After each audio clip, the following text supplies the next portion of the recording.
Hello and welcome to the Offload. I'm your host, Phoenix Trinidad. This is Zero Tackle's newest show where we chat all things NRL and rugby league. And today we are chatting about the Roosters. Are they already wooden spoon contenders after round one? Some of us seem to think so. We also talk about Dylan Brown and Thomas Hazelton's contract. The Storm, they look unbeatable. And who should captain the Blues in 2025? It's a big show. Let's get it.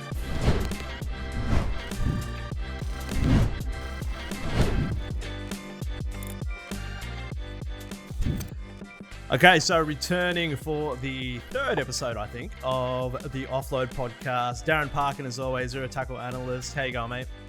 Going well, yeah. Weekend of statements. I think Manly, a big statement. The Broncos, a statement of sorts, admittedly against a bit of a chaotic opposition. And Storm make it about 8,000 in a row in round one, or 23, I think it is, to be exact, against the Eels. Statements indeed, and someone that always makes a big statement, Mr. Scott Pride, the ZeroTackle.com chief editor. Hey, mate. Morning, Phoenix. Good to be on the show again. Great to have a full round of footy back. And you're right, Darren, it does feel like about 8,000 wins in a row for Melbourne in round one. I wouldn't hold it against anyone who thought that. Absolutely. And making his return, Longy, aka the casual athlete. How are you, buddy? I'm on the other end of that Storm victory as a Parramatta fan. So, my hopes for a premiership are over and my delusions have been put into check. So I'm not doing great. You got to love that one round in. All right, let's get straight to the rundown. So first thing, we were talking about statements. Broncos made a statement against the Roosters, but the big takeaway there, Scott, is are the Roosters now a genuine wooden spoon shot after one round? And it feels harsh to be talking about the wooden spoon after one round, doesn't it? But the Roosters were an absolute chaotic rabble again in that game against Brisbane. I mean, full credit to Brisbane. They put the absolute cleaners through the Roosters. Michael Maguire's new regime up there at Red Hill working a treat straight away. But, gee, the Roosters have got some soul-searching to do, haven't they? We knew it was going to be a tough season for the Tricolours. They lost so many players over the off-season, so much experience out the door. Always going to be tough to replace, particularly when they didn't really try to. You look at their recruitment coming into this season and even for next season already, where they've signed Reece Robson for next season, but didn't really bring in any talent for this season. It sort of looked like they'd written it off to begin with, and that, to me, is exactly the way they played. There was really never a chance they were winning that game. They did start okay, but, to me, they are a genuine wooden spoon shot now. I probably had them in that bottom four-ish region to start the season.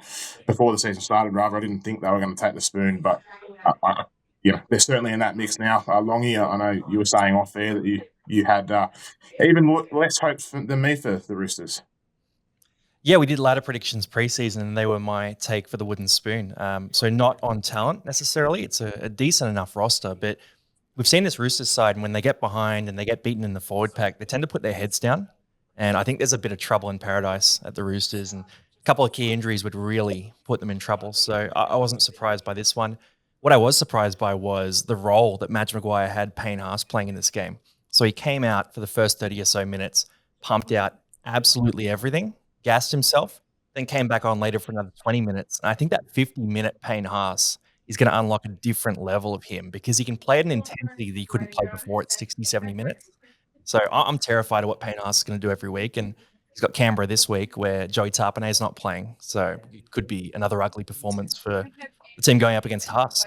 The issue is when you, enter something with a lot of questions and then you come out of it with even more. You don't solve the ones you had and you end up with a few more than that. And I get the feeling they'll start to build as the season goes on. I could see them, without looking at their fixture, being 1-8, 1-9, and then maybe starting to put some things in place. And I could see them avoiding a spoon, but certainly they're a fair way off the pace. I mean, you look at things, Dominic Young, we know he's offensively very good, but can be a bit loose the other way. I think the Broncos scored 5 of 9 tries through his flank, got pulled off the line a little bit, a few too many times. Went for that trip, which didn't look great. So yeah, they just got exposed in a lot of areas that they don't necessarily have the immediate resources to fix. So I think they'll get there, but it'll be pretty messy for a few months, that's for sure. Yeah, it raises a nice question there because you've got Billy Smith coming back soon. Is Dom Young the one to make way? Is it Rob Toya? Is it Mark Nawani Tuase? Is it Dan Tupou? I feel like from 2 to 5, it could be anyone. You're right, Longy, and I think, based on round one, it's going to be hard for Dom Young to keep his spot. You can't really drop the guy who has, I suppose, try-scoring ability that he does when the Roosters are probably going to struggle in attack, particularly until we see Sam Walker and Brandon Smith come back in the second half of the season from their ACL injuries. But Young was awful in defence. As Darren said, we know what he brings in attack, but when he defends like that, it's going to be a hard justification. I mean, Trent Robinson's got a lot of questions to answer there. Yep, absolutely. So a lot of questions to answer there. You said it perfectly, Scott. Next thing on the rundown. So one of the better games on the weekend that wasn't a complete blowout. Tigers 8, Knights 10. Takeaway from that one, Longy. Can the Tigers remember how to win quickly enough? I mean, it was an ugly game of footy, wasn't it? I went into that expecting a bit of a shootout and an entertaining game of footy, and I was very disappointed as a viewer. I will say, though, for the Tigers, I took it as a positive. So they came out, they played tough, and yeah, they missed a bunch of tackles, but they sort of found a way to keep Newcastle to a low score. And on their side, the attack wasn't clean, but they were missing Coruscant and Dream Buller. So you take two guys out of your spine, you add the new combination of Luai and Galvin. It just wasn't clean for them, but I think if they can build on that foundation, they're going to be in for a much better season. And I'm fairly certain in saying the Tigers will not win another spoon. Do you guys think the same thing, or are you a bit more apprehensive on them? Yeah, I gave them half a chance of pushing up to sort of a double-figure win season, which is not entirely out of the question. But yeah, they've got their new recruits did what you expected them to do. They set the pace early. I think they led for 61 minutes or thereabouts within the contest, and just at the end, it was a slow motion train wreck. You could see what was coming for a lot of that second half, that it was going to end up getting to that point. And just a couple of those mistakes, the Bradman Best in a tight game, the mistake, ball handling error late in the piece, which sort of set them up. And then the Knights, Ponga was pretty ordinary in the first half, but then showed his class in the second and helped to get them there. So I just think that's the difference. The Tigers just need a few of those guys who can stand up in the key moments and either shut things down or answer questions to cap off a game that they did a lot right in, but walk away empty-handed.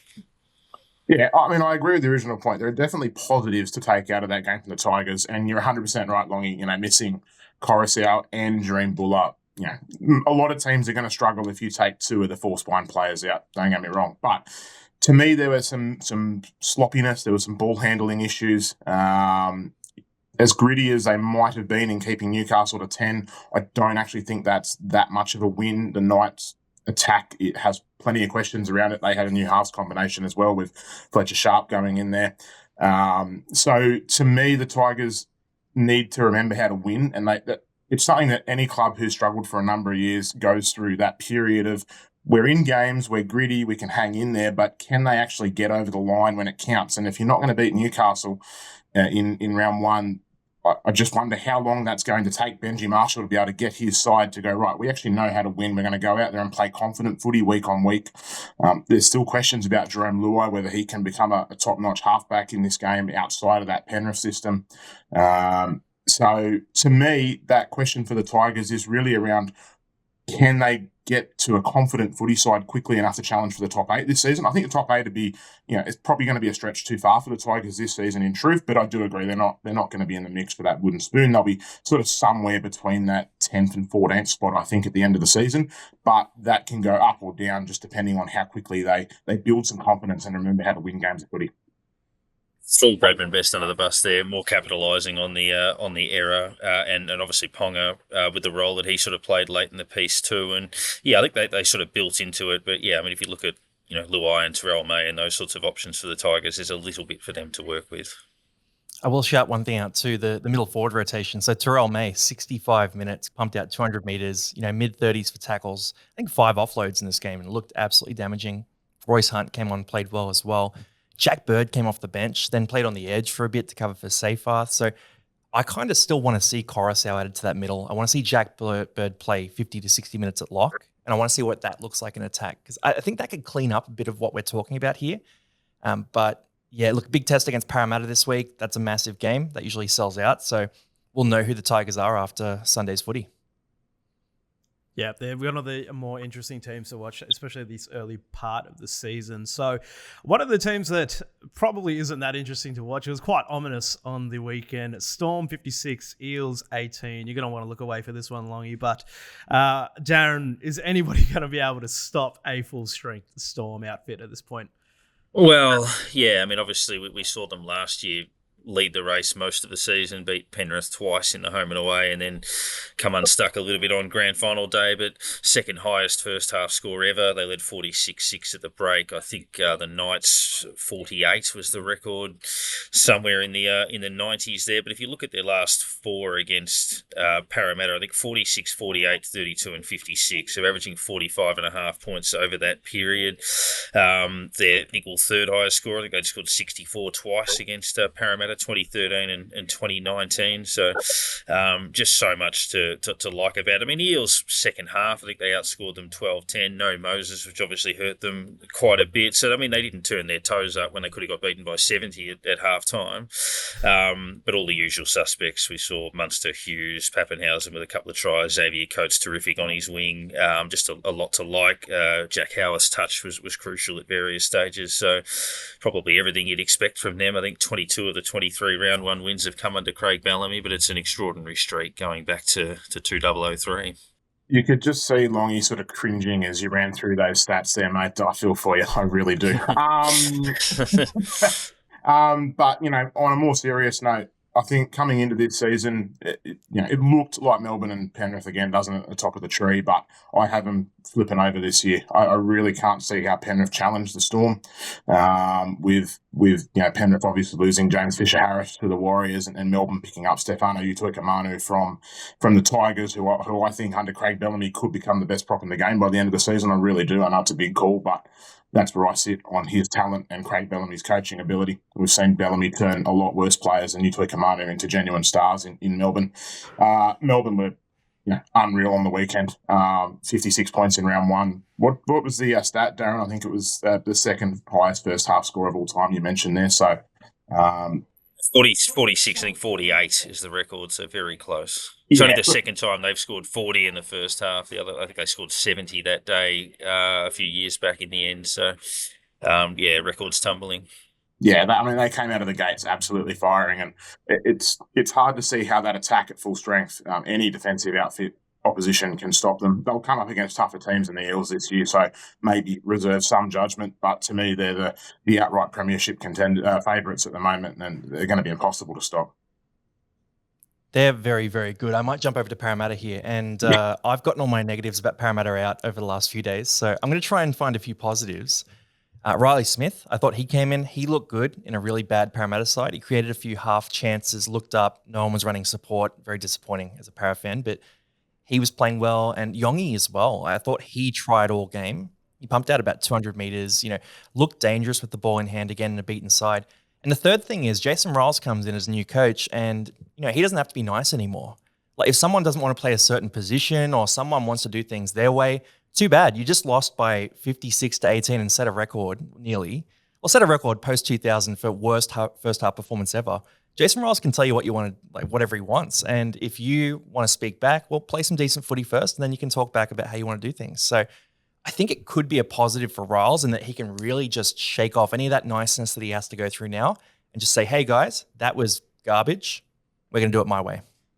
Longy, I suppose as an Eels fan, I'm interested to get your take. Yep. Where do you see the Eels? Are they in the mix for the finals? How rough of a season is it going to be for Parramatta based on that performance over the weekend, and where do they improve? I mean, you throw in a lot of guys. So the wings were hopelessly outmatched, right? So you throw Simonson and Addo Carr back in, two of the faster players in the comp. I feel all right about that. Mitch Moses, if he can come back in 6 weeks and be good, then that's great. If he doesn't play, then we're pretty much screwed in that department. And then you throw on some edge defense as well. So, Bryce Cartwright could come back. We could see Sean Lane come back. I would put Ryan Madison to the edge. I know he hasn't played there in a while, but he's a capable playmaker and he can lock down defense. So we've got plenty of guys to bring back into the team who are solid football players. And in my view, it's hard to say top 8. If Moses was back this week, I would say top 8. Without Moses, I'm still calling it like a 10th to 12th sort of season. I don't view Parramatta as spoon contenders. And I think this will be a nice wake-up call where guys are going to have to either step up or step out.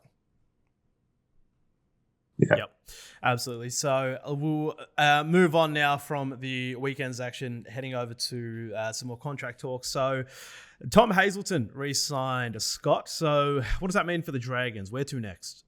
Well, it's first up, kudos to Cronulla. They've got Tom Hazelton for far less than he would have been able to sign for elsewhere. So says great things about what Craig Fitzgibbon's building in the Shire. Says great things about that team and the calibre of people that want to be around that team. So well done to Cronulla. But from a Dragons point of view, it's another missed forward, isn't it? They were seen as the favourites not 2 weeks ago for Tom Hazelton, and they have chased everybody who can play in the middle third in the last sort of 18 months, from Stefano Utoikamanu, who ended up in Melbourne, to Corey Horsburgh, who re-signed with Canberra, of course, or withdrew his release request in the end, to Regan Campbell-Gillard, who's at the Titans. I'm sure I'm missing a few. They've chased anyone and everyone. In terms of what's left now for 2026, we've heard Shane Flanagan sort of talk about the fact that the Dragons' biggest need is for middle third forwards. Francis Molo is obviously probably about to leave the club as well, which doesn't help. They did get Omre Gula from the Raiders, but he had an okay game on the weekend. He'll fill a role without sort of being a forward pack leader that the club desperately need. In terms of what's left for 2026, the best one I could find this morning was Siosiua Takiahu. He's off contract at the end of the year with Manly.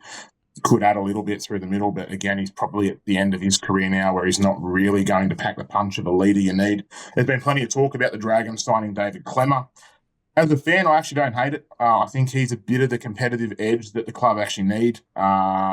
Yes, he's probably not prime David Klemmer, but I don't hate it. So in terms of what's left for next year, there's not much. I think the Dragons instead need to actually focus on the following year now, start to pool their resources and make a big play at one of the props coming off contract at the end of, end of 2026 now.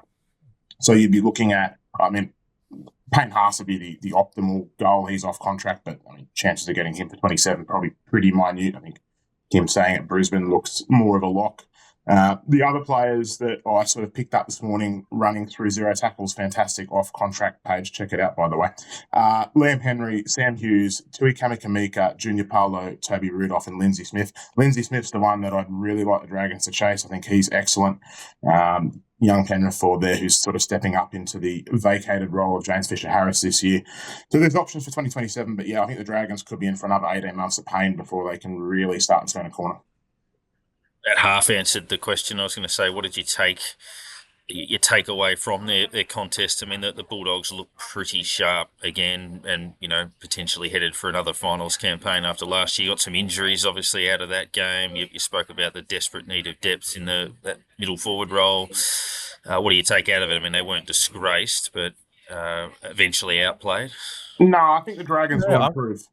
Sorry, I'll let you chat. 2 seconds longer, but I think the Dragons will improve. They have, plenty of new faces there. There were positive signs during the trials. I think things will turn a corner. I can't see us making the top 8 this year, but I don't think we're going to be the wooden spoon contenders that some seem to be calling. Longy, you might have a different view there. Well, no, I think they're in a good position, and a lot of the young guys that are coming through look fantastic. So Toby Couchman pumped out 70 minutes and didn't miss a beat in that game.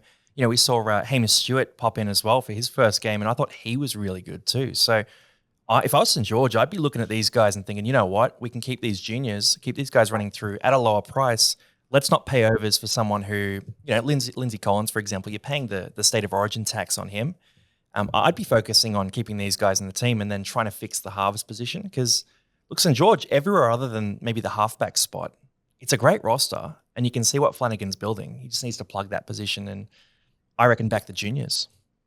So where do you see Daniel Atkinson slotting in for the Dragons next year, Longy? Because some have talked about 5'8", some have talked about halfback, where do you see that?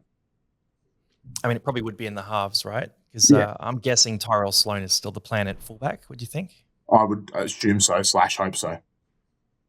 Yeah. So probably in the halves then. Atkinson, probably more of a ball running half, but he did have that game where Cronulla beat Melbourne last year, missing Trindle and Hines, where he was playing that steering 7 role, and he did a fantastic job of it. So he's a pretty versatile playmaker. I would say he plugs into the halves. And look, Flanagan, Ilias, they're not guys who are guaranteed to keep a spot at all. So you could take either of their roles. Yeah. Well, moving now from Thomas Hazelton re-signing for unders probably to Dylan Brown. 1.4 million per season, Loggy. It's been a rough week for me, man. Look, good week for fantasy, but everything else has been terrible. The last time I won fantasy, Para got the spoon, so I'm treating it all as a good sign. But look, Dylan Brown for 1.4 million over 10 years, it's a very risky contract. So the way I see this playing out is the first 5 years will be pretty good. He'll plug into that left edge. He'll play next to guys like Dylan Lucas, Bradman Best, Ponga out the back. That's going to look good. It's going to produce some highlights. They're going to be fun to watch. They're going to lose in the first week of the finals, but they'll have plenty of highlights to go through. Then you move through to the second half of this contract where Dylan Brown's a guy who can't organize a team, doesn't have a kicking game, not a lot of skill really in the halfback position, and probably starts to lose some of that speed and power. So you've got a guy for 1.3 mil for another 5 years into his mid-30s where I view this as a bit of a Taumalolo sort of situation where the contract's just not going to age well. So hopefully they win a couple of comps in that first 5 years because they are going to be in salary cap hell for the second half of this one. Yeah, I mean, I can see that, as you say, he's not the general, if you will. I think he can be a really important part of a very good side, but whether he can be the guy driving the bus like you would want someone on that contract to be, I think he still needs pieces around him, which he's probably got or getting as we speak. But yeah, down the track, that's where that becomes an issue, Scott, I think, in terms of reserving that type of contract for what you might call the out-and-out game breaker, whereas I think there's a few extra pieces that he needs around him to complement what he does. Yeah, I actually I see this as an issue from the word go. Dylan Brown is not worth $1.4 million a season, or even if it's 1.3. He's not worth the same as the best players in this game. This contract makes him the highest paid player in the competition, which is just, I can't actually wrap my head around that. He's good, don't get me wrong, and he's done a lot of good things with Parramatta, but I mean, he hasn't won a premiership yet. He hasn't really been a consistent performer for a very long time. Well, I mean, where does it leave people like Nathan Cleary when they come off contract next? What's he going to ask for? $1.8, $2 million? I don't see it as a good deal for Newcastle. My colleague Ethan actually described it last night as probably the worst contract in NRL history. I don't disagree with him on the basis that Newcastle are also just coming out of a salary cap issue that they've had to sort of fix. They've let Daniel Saifiti go early. They're going to let a bundle of players go at the end of the season, and now they're going to sit there with $2 million plus players again at the top of their cap, Dylan Brown and Kalen Ponga. Don't get me wrong, the combination that those two build over the next couple of years could be very, very exciting, and Newcastle might become the best attacking team in the competition. But I see there's going to be issues with their depth, salary-wise. They're not going to be able to fill out their squad properly. I think we were chatting about this last week on the show around Brown potentially re-signing with Parramatta and Mitchell Moses also being on a similar figure, and what that would have done for Parramatta's salary cap. Well, now I see the same issue at Newcastle where they potentially aren't going to be able to have the depth that you'd like to be able to charge forward with. And I just can't wrap my head around this contract, really. Yeah, and injuries. Yeah. I was going to say injuries take a large percentage of your salary cap sitting on the sidelines if that were to eventuate. And then you throw in what happens when other players go to negotiate with the Knights and they sit there and say, well, obviously this is a cash you're splashing. I'll look elsewhere if you don't have enough, or if you do, why aren't I getting X, Y, and Z? So, yeah, there's other layers to that too. I will say too, it's tough because biggest contract in the game for a guy who you could argue is not a top 10 half in the league. So I'll throw names at you guys. You can tell me who you disagree with here. But you got Cleary, Hughes, Moses, DCE, Munster, Hines. They're the top six, not negotiable, not in order, but they're the top six. And then you could claim Dearden, Luai, Ben Hunt, and Cody Walker at the back end of his career as well are all better too. So yeah, that's the top 10 halves in the game. And you go on 1.4 million for the guy who's number 11 potentially. I mean, probably lower if you look at the last 12 to 24 months of form, right? Like 2022, that was fantastic, but we haven't seen that without Moses, and he's now going to a club that doesn't really have an established seven. So it's dangerous. I guess it could mean a club swap, for a guy like Sharp or maybe Will Price or one of these guys, but it's a tricky spot Knights putting themselves in. Yeah, totally agree. So does that set a precedent now that that is the price now? If you're a top 10 player, you have to be getting at least 1.4 million if Dylan Brown's getting 1.4. Unless you want to win a comp, I think. Yeah. Well, and this is the thing, isn't it? Because we saw when Nathan Cleary re-signed with Penrith last time, he actually took less than was on offer. He tried to reduce his previous contract. The NRL wouldn't let him, but he tried to take less in the middle of a contract to try and keep Penrith strong to be able to win competitions. And I think it's a 6 to 1, half a dozen the other situation where some players really do just want to win comps and are happy to take a couple of $100,000 less to try and get into a team that will do that. And someone like Dylan Brown's going, well, if you're going to pay me $1.4 million a season, sweet. The amount of pressure he's going to be under in Newcastle to deliver is off the charts, absolutely astronomical. And that Newcastle fan base are so passionate. And if they're going to be paying, $2.7 million a season roughly for Ponga and Brown as a combined figure, and they're not actually producing, or they're sitting on the sidelines injured, or whatever it is, I mean, that fan base are going to turn on those two guys pretty quick, aren't they? And the decision makers too, like that's the type of thing that could lead to increased pressure on those at the back end and end up costing them roles prematurely as well. Well, and this is it. Peter Parr's come in there at Newcastle as the director of football. I think he's still in that role, and he's trying to clean the salary cap up, and he's done that. Don't get me wrong. There's a whole bundle of players that are going to leave at the end of the season. Jackson Hastings on his bloated contract sounds like Adam Elliott's out the door. Jaden Brayley sounds like he's off to Canberra. So that will reduce their overall salary cap. But then you bring in Dylan Brown, and they're back to square one, aren't they? Yeah, I would not want to be the person managing that salary cap for the next few years.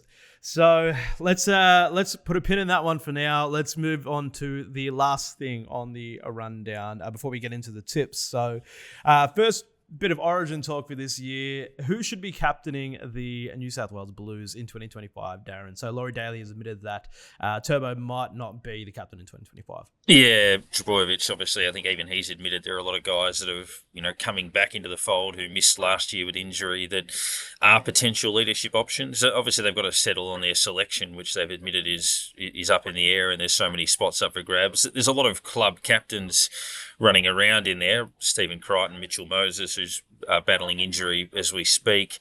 Mitch Barnett, co-captain at the Warriors. Luai, obviously, in his new role as well. Cleary, if you wanted to go with the what you might call the safety option there. So I think they've got plenty of options, but it all depends on who makes the side and what the balance is through there. And then you maybe look at it and go, okay, well, these are our 4 or 5 leadership options, and we'll go with the tried and true, or we'll go with something a little bit more speculative. But Longy, how do you see the race if you were to not frame a market, but look at who might be the leading couple of contenders? I mean, you got to pick a guy who you're certain is going to be in the squad and playing significant minutes, right? So last year, Jake Trbojevic was out there for, sub 30 minutes as the captain, which I love Jake Trbojevic as much as the next guy, but he's probably not the guy you want to choose. So Stephen Crichton feels like someone who generally doesn't get hurt, generally is going to be picked for this team, and generally is considered one of the best centers in the comp. He'd be the guy I'd put in as captain. And I think playing at center as well, it's not that much extra that he has to consider in that game. Like, he's very calm in a big game, so it's not going to be a burden. Whereas you mentioned Moses there.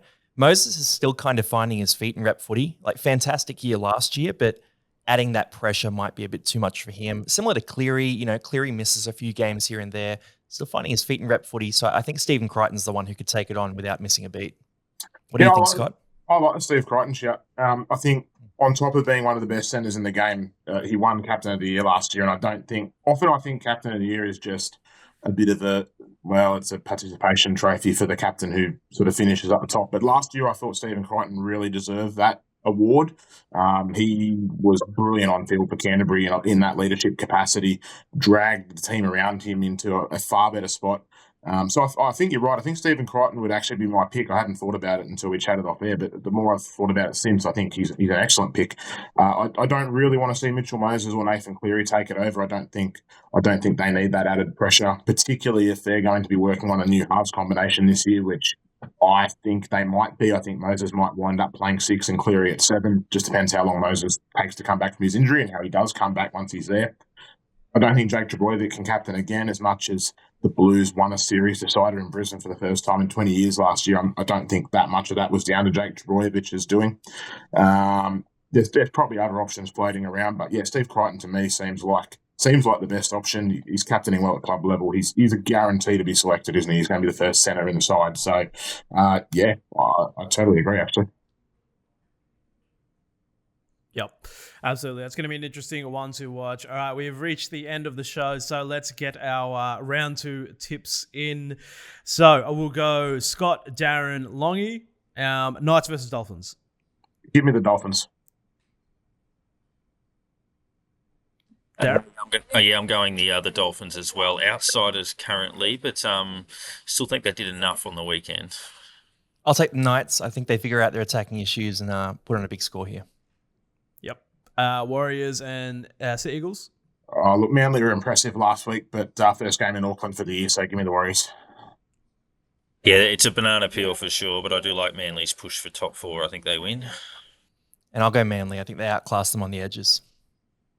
Panthers, Roosters. 60-70, give me Penrith. Yeah, I was going to say, write your own score there. Penrith by how far? Yep, Penrith, 100%. Dragons, Rabbitohs. I can't keep tipping against the Dragons every week. Give me the Dragons. I think they win this. Yeah, it's tight, but I think they get it. I'll go Dragons bounce back as well. They were okay last week. It'll come together this week. Yep. Cowboys, Sharks. Pretty hard to tip the Cowboys even in Townsville, so Cronulla for me. Yeah, I didn't like them at all last week. A big factor at home, but the Sharks didn't do much wrong in Vegas, and I think they'll be okay. Yep. Sharks will be back with a vengeance. Nico Hines statement game incoming. Yep. Raiders, Broncos. Canberra playing back from Vegas. I'm sure Ricky Stewart's happy about that. Brisbane were awesome last week. Broncos for me. Yeah, liked both of them, but I think that is a factor. Broncos shaping as a bounce towards the top 4. And I'd consider Canberra if they had Tarpanay playing in this game, but they don't, so I'm going to go the Broncos. Eels, Tigers. Toughest game of the week for me. Flip a coin. Yeah, came up Tigers. Yeah, I flipped the coin last week and came up Tigers. I'm flipping it again and have just landed on the Eels. And I'll go the Eels 100%. They have to be embarrassed after last week. So if they don't win this one, I'll be burning a jersey. And finishing up with Bulldogs and Titans. Long wait for the Titans to play their first game of the season, but they'll be waiting longer for their first win. Canterbury. Yeah, I'm fascinated by what they do Gold Coast, but I don't think they win this. I'm going Titans to put on a show. I think that new spine is too fast, too powerful, and they're going to really show out in this one. Yep. I haven't done my tips at all this week, so I'm just going to base mine on what you guys said there. Hopefully I get some good numbers. You got Panthers and then a mixed bag. Just tip the Warriors and work from there, don't you, Phoenix? Yeah, pretty much. Warriors, Storm, not Cowboys. Sharkies, right, maybe. That is it for the offload this week. Thank you, fellas. Darren, you'll be around on the channel as always. Scott, what are we plugging for zerotackle.com? Well, don't forget our tipping competition is live and running. People loving it throughout round 1. The great thing about it is it's based on odds. So even if you haven't joined yet, get around it, join, and you can still catch up by tipping outsiders left, right, and centre. Of course, they've got to win, but beauty of it is that point scoring system means you can make up ground pretty quickly. The season is obviously underway. Zero Tackle is the place to be for all your latest news, injury updates, suspension updates, and we'll also have our MVP returning, our power rankings returning, and Dan's Thursday 24th went live Tuesday morning. Plenty of good stuff in there as well. So yeah, don't forget to just remain on Zero Tackle as often as you like. Beautiful. And Longy, how is NRL Fantasy shaping up this year? Yeah, it's looking good. Big first round. So check out The Casual Athlete on YouTube, Instagram. They're probably the best spots to check us out. We're the #1 channel for fantasy. And if you jump onto Zero Tackle videos as well, we pump out a bunch of fantasy content there too. And it goes off. So you can check that out for top buys and top scorers each week. Yep, absolutely. All right. Thank you again, fellas. Thank you for watching. Subscribe to the YouTube channel if you haven't already, and we'll catch you next week. Thank you for watching. Don't forget to like and subscribe and throw down your opinions in the comments.